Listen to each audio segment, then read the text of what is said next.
जहांगीर को राज्यो आगरा में फतेहपुर सीकरी में अकबर को पुत्र जहांगीर जागू सलीम कहे।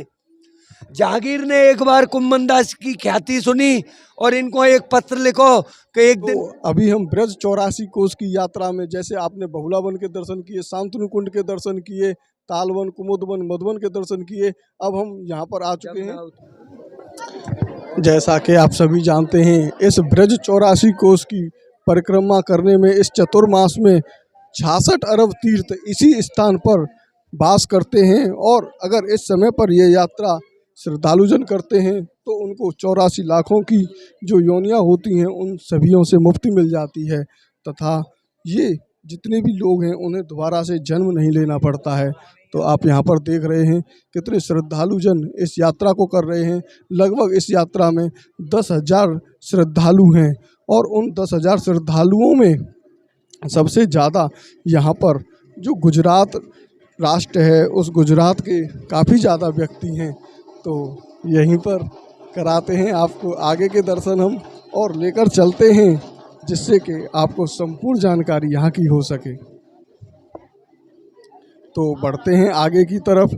और जैसा कि आप सभी जानते हैं कि ये जो व्यक्ति हैं ये तंबुओं में रहते हैं, तो यहीं पर अभी ये राधा कुंड के पास में स्थान है, वहीं पर इनके तंबू लगे हैं। ये पूरे दिन दर्शन करेंगे और रात्रि में ये लोग विश्राम करेंगे। तो चलते हैं और आपको कराते हैं आगे के दर्शन। तो आप हमारे इस वीडियो को ज़्यादा से ज़्यादा लोगों के पास भी शेयर करें, जिससे वे लोग भी यहाँ के अद्भुत दर्शन कर सकें। क्योंकि यहाँ पर श्रीनाथ जी के दर्शन हैं। श्रीनाथ जी के बाद में कुम्भन दास जी की बैठक है और ये श्री कृष्ण जी के सखा बताए गए हैं, जैसा कि आप लोगों। अब आप ये जो यात्रीगण देख रहे हैं, ये यात्रीगण आ रहे हैं कुंभगढ़ की अद्भुत दर्शन करके, और ये अब जा रहे हैं आगे की तरफ, ये राधा कुंड की तरफ जा रहे हैं। अभी हम पहुंच चुके हैं भवनपुरा। यहाँ से अगर आप इधर की तरफ देखेंगे तो बिल्कुल पास में ही गोवर्धन की सीमा प्रारंभ हो जाती है। लगभग आधा किलोमीटर दूरी पर ही यहाँ से गोवर्धन है और ये शहीद चौक भवनपुरा का है। इस स्थान को जमुना बता कहते हैं। जमुना बता गांव है ये, और इसी जमुना बता गांव में ये पवित्र स्थली है। तो यहाँ पर आप देख रहे हैं गाड़ियों की लंबी कतार। अब ये गाड़ियों का जो काम है वो ये है कि जितने भी श्रद्धालु हैं, ये 10,000 श्रद्धालु एक साथ इस यात्रा को कर रहे हैं। अब 10,000 श्रद्धालु जितने भी इसमें बीमार हैं, लाचार हैं, जो चल नहीं सकते हैं ज़्यादा, वो गाड़ियों के माध्यम से कर रहे हैं, और जो चल सकते हैं वो पैदल चल के यात्रा कर रहे हैं। यहाँ पर इन यात्रियों के लिए रहने के लिए तंबू लगाए गए हैं, और वो तंबू किस प्रकार से लगते हैं, जैसे अभी एक तंबू लगा हुआ है सतोहा गांव में। तो सतोहा गांव में वो तंबू अभी लगा ही हुआ है, उससे पहले एक तंबू राधा कुंड में लग चुका है। अब यहाँ से आगे ये जतीपुरा की तरफ जाएंगे तो एक तंबू इनका जतीपुरा में पहले ही लग जाएगा। तो एक तंबू लग चुका है, एक तंबू शांतनु कुंड में लगा हुआ है। अब जो शांतनु कुंड का तंबू है वो उठ के आगे की तरफ लग जाएगा। तो इस तरीके से इनकी व्यवस्था होती है। तो इनकी जो यात्रा है वो रुकती नहीं है, आगे चलते ही रहते हैं। तो अभी हम पहुंच चुके हैं जमुनावता गांव में। अब कराते हैं हम आपको यहाँ के दर्शन, किस तरीके के यहाँ के दर्शन हैं, क्या क्या है यहाँ पर। श्रीनाथ जी के दर्शन हैं, और यहाँ पर एक कुआं है और एक खेत है। तो अभी यहाँ पर आप देख रहे हैं जो भक्तजनों का सैलाब है वो कितना है। अभी यहाँ से कितने श्रद्धालुजन वो पूरे रोड पर भर के चल रहे हैं, और कितने श्रद्धालुजन अभी यहाँ पर दर्शनों के लिए लाइन में लगे हुए हैं।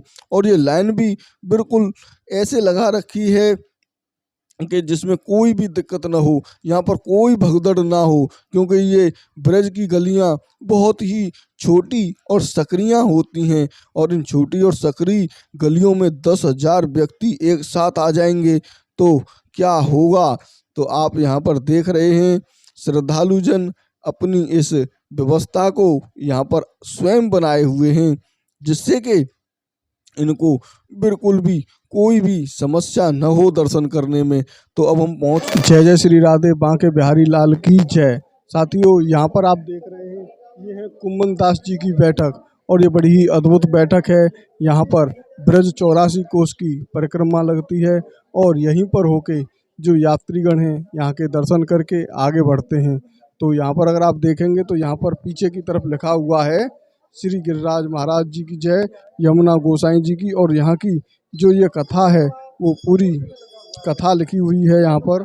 और यहीं पर जो श्रीनाथ जी दरबार है, तो करवाते हैं आपको श्रीनाथ जी के दर्शन।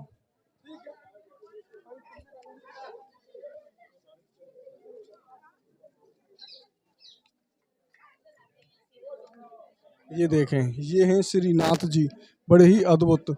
कुम्मन दास जी की बैठक में आप ये श्रीनाथ जी के दर्शन कर रहे हैं। जय हो श्रीनाथ।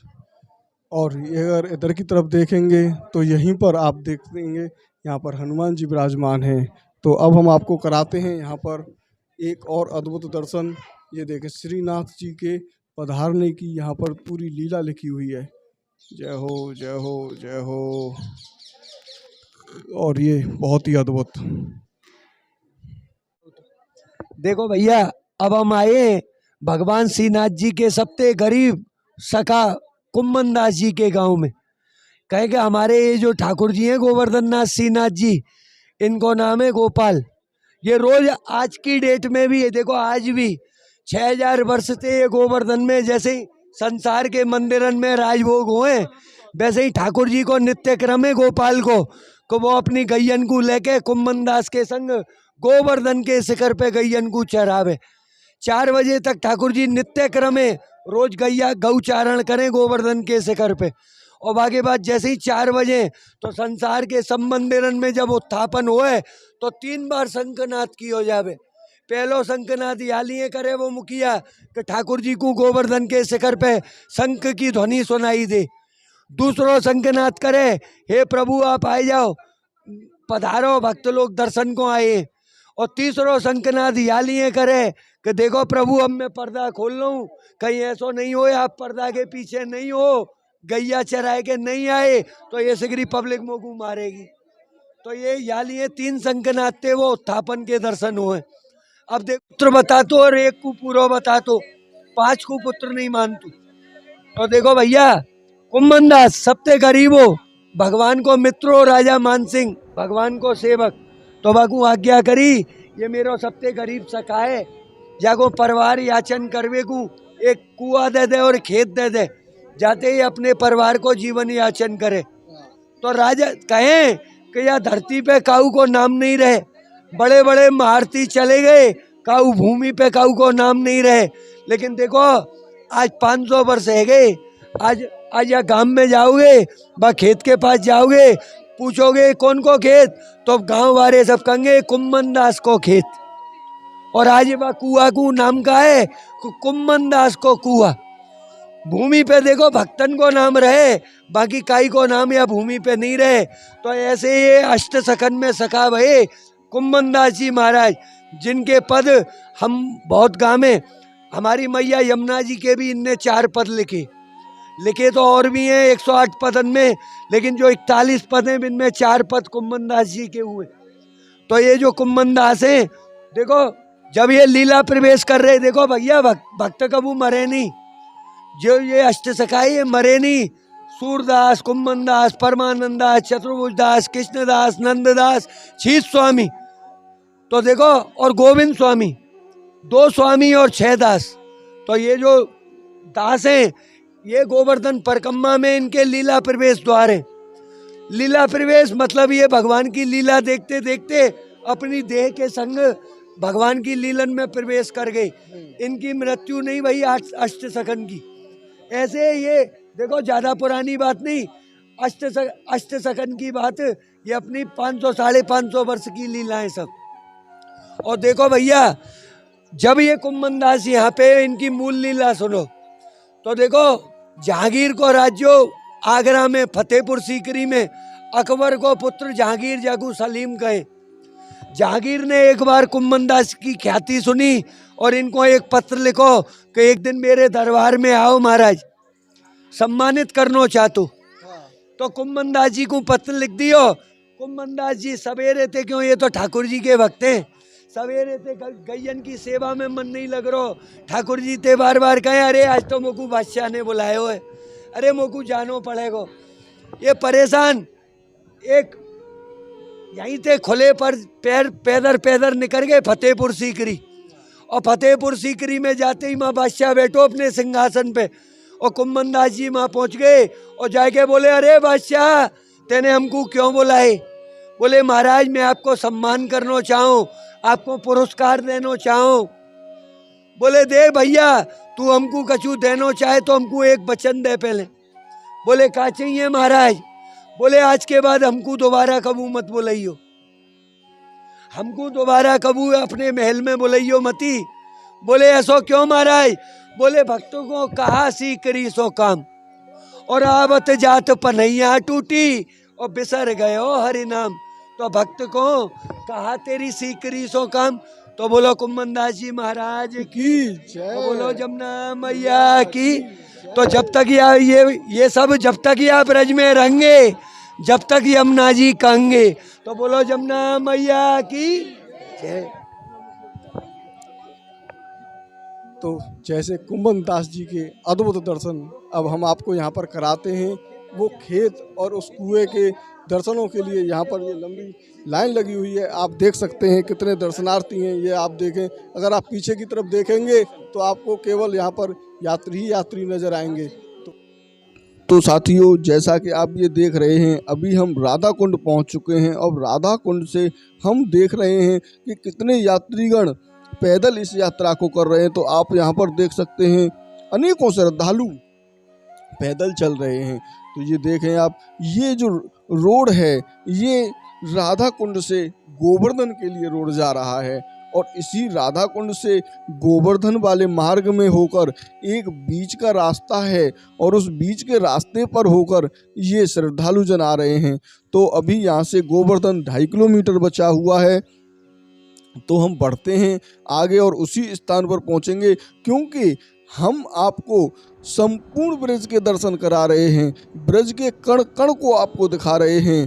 तो आप लोग ज़्यादा से ज़्यादा शेयर करें, जिससे बाकी और लोगों के पास जो भगवान के प्रति भाव रखते हैं वो उन लोगों के पास भी पहुंच सके। क्योंकि हम सनातन जो लोग यहाँ पर नहीं आ पाते हैं, उस स्थानों को भी आपको दिखा पा रहे हैं, जिस स्थानों पर हर व्यक्ति नहीं पहुंच पाता है।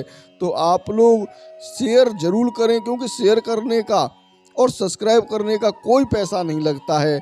आप सब्सक्राइब करें और सब्सक्राइब करने के बाद लोगों को जागृत भी करें कि हम ब्रज भूमि की इन अद्भुत स्थानों के और दिव्य स्थानों के आपको दर्शन कराते हैं, जिन स्थानों पर सहज में पहुंच पाना बहुत मुश्किल है।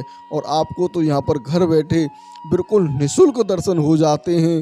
तो साथियों, आप हमारे इस चैनल को ज़्यादा से ज़्यादा ऊंचाइयों पर पहुंचाएं, जिससे कि आप लोगों को कुछ पुण्य की प्राप्ति भी हो सके। राधे राधे, राधे श्याम, जय जय श्री राधे। साथियों, आपने ये वीडियो हमारा अंत तक देखा। इस ब्रज 84 कोस का आगे का जो मुकाम है उस पर पहुंचते हैं, और ये कहां पर रुकेगी उसकी भी जानकारी आपको देंगे। किस तरीके के तंबू में रुकते हैं उसको भी हम आगे वाले वीडियो में दिखाएंगे। तो ज़्यादा से ज़्यादा लोगों के पास आप शेयर करें, जिससे वो लोग भी यहाँ की अद्भुत महिमा के बारे में जान सकें। राधे राधे, बांके बिहारी लाल की जय।